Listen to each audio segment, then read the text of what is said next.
Саламатсыздар ма, құрметті студенттер? Сіздермен бірге мектепке дейінгі тәрбиелеу және оқыту педагогикасы кафедрасының аға оқытушысы Танабаева Гүлмира Төлебаевна. Сіздерге бүгін мектепке дейінгі білім берудегі ұлттық мәдени құндылықтар пәнінен дәріс оқимын. Бүгін бізде 4-ші лекция. 4-ші лекцияның тақырыбы оқу тәрбие жүйесінде халық педагогикасын пайдаланудың маңыздылығы. Осы тақырып аясында төмендегі мәселелерді қарастырамыз. Бірінші мәселе – оқу тәрбие жұмысындағы халық педагогикасының орны. Екінші мәселе – оқу тәрбие жүйесінде халық педагогикасын пайдаланудың маңыздылығы. Қазіргі егемен елімізде жастарға үлгі тәрбие беруде ерте заманның мәдени мұрасы айрықша үлкен рөл атқарады. Жазуы, сызуы дамымаған қазақ халқы өзінің тұрмыс тіршілігі, қоғамдық өмірі, шаруашылығы мен кәсібі, қуанышы мен күйініші, арман тілегі, дүниетанымдық көзқарасын ауызша жырлап келген. Ғасырлар бойы қалыптасқан ұлттық тәлім тәрбиенің белгілі жүйесінде жас буын жадына біртіндеп сіңісіп отыратын арнаулы жолдар, тиісті тәсілдерде болған. Оған біз мысал ретінде қазақтың мақал-мәтелдері адамгершілік, имандылық тәрбиесіне байланысты әдет-ғұрыптар насихатталса, жұмбақтар мен айтыстарда ақыл-ой тәрбиесі, өлең-жыр дастандарда әсемдік тәрбиесінің негізгі қағидалары, ал ертегілер халықтық тәрбиенің сан алуан мәселелерін қорғайтын тәлімдік материал ретінде пайдаланған. Халықтық педагогика тәлім тәрбиелік ой-пікірдің үлгі бастауы, халықтық рухани мұрасы. Осындай халықтық мұралардың бәрі бірдей кәдеге жарай бермейді. Олардың озығы мен тозығы бар. Ең негізгі мәселе бұларды бүгінгі күннің талап тілегімен байланыстыра оқу тәрбие процесіне пайдалана білу.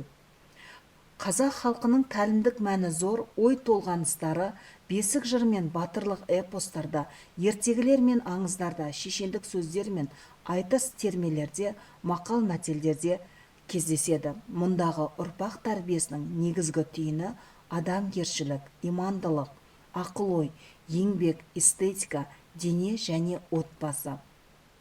Сондай-ақ оқу тәрбиелеу процесінде тәрбиенің маңызды фактор ретінде бүкіл ғылымның жетістіктерін барынша қолдану және халықтық туындыларды пайдаланумен байланысты. Адамның әлеуметтенуінде тәрбиенің халықтық дәстүрлері Қазақстанның тәуелсіздік алған қазіргі жағдайында қоғамдық жаңару мен демократиялануы ісіне қызмет етіп тиісті орын алуы қажет. Оқыту мен тәрбиелеу арасындағы үйлесімді сәйкестік жас ұрпақты қалыптастырып дамытуға, жалпы халықтық назар аударуымен және педагогикалық дәстүрлердегі бүкіл шынайы халықтықты қайта өркендетуін қамтамасыз етеді. Олай болса, халықтық педагогиканы пайдаланудың бағдарламаларын дайындау қажеттігі туындайды. Оған мысал ретінде мына бағыттарды ұсынсақ болады. Бірінші, мақсат міндеттерді ұсыну, оларға жетудің жолдары мен құралдарын анықтау. Екінші, тәлімдік дәстүрлерде негіз қаланған халық даналығы, байлығы тәжірибесіне балаларды тарту. Яғни осы екі бағыт бойынша бағдарлама жасасақ болады. Халықтық тәрбие дәстүрлерін тұтас педагогикалық процесте пайдаланудың шарттарын анықтаудың мәні зор. Яғни олар: бірінші, педагогтердің ұрпақтар байланысын, отбасындағы қарым-қатынастағы секілді әлеуметтік орта мен қатынаста балалар мен үлкендердің біріккен әрекеттерін ұйымдастыру жолымен қамтамасыз етуі. Екінші, халықтық педагогикалық мәдениетті ауызша шығармашылық туындылармен және жазбаша мұралар, архитектуралық ескерткіштер, сәндік қолданбалы өнер туындыларымен танысу арқылы меңгеру. Үшінші, халықтық рухани байлығы мен тілін туғызушы қайнар көзі ана тілін жетік меңгеру. Халықтық дәстүрлерді мақсатқа сай педагогикалық процесте пайдаланғанда ақыл-ой, адамгершілік, этикалық, эстетикалық, дене және еңбек тәрбиесіне ұйымшылдықты қалыптастыруға қолайлы мүмкіндіктер береді.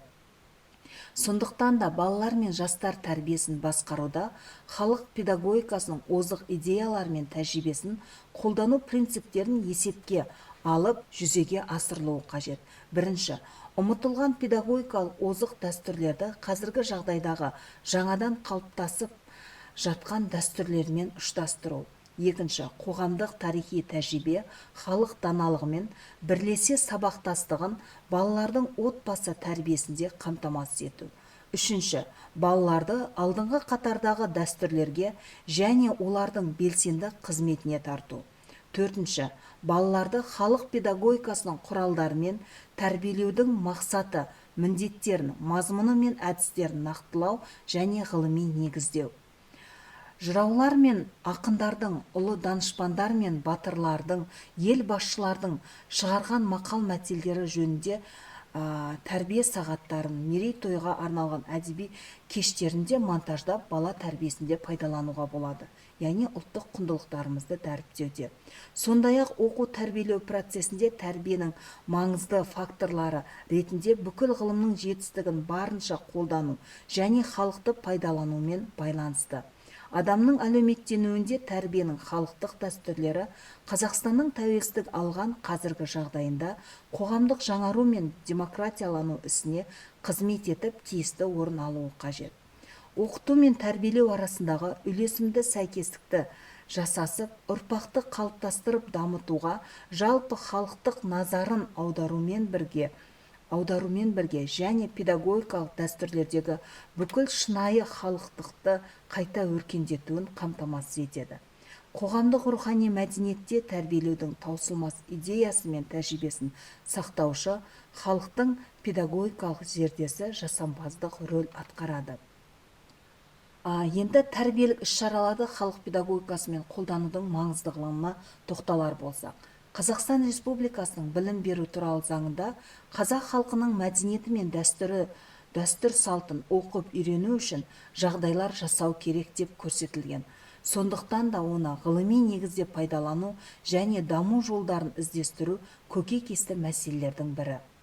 Осы бағытта нәтижелі жұмыстар істеп жатқан ғалымдарды мектептерде республикалық баспалардан шыққан ғылыми әдістемелік еңбектерден, журнал мен баспасөз беттерінен байқауға болады.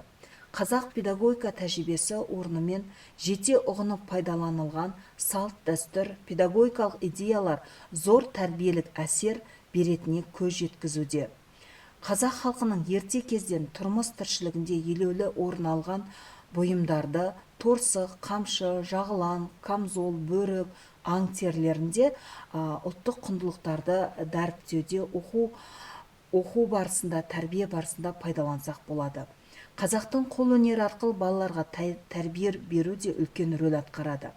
Қол өнер туындылары балаларды әдемілікке, сұлулыққа, оны бағалай білуге тәрбиелейді, яғни эстетикалық мәні зор.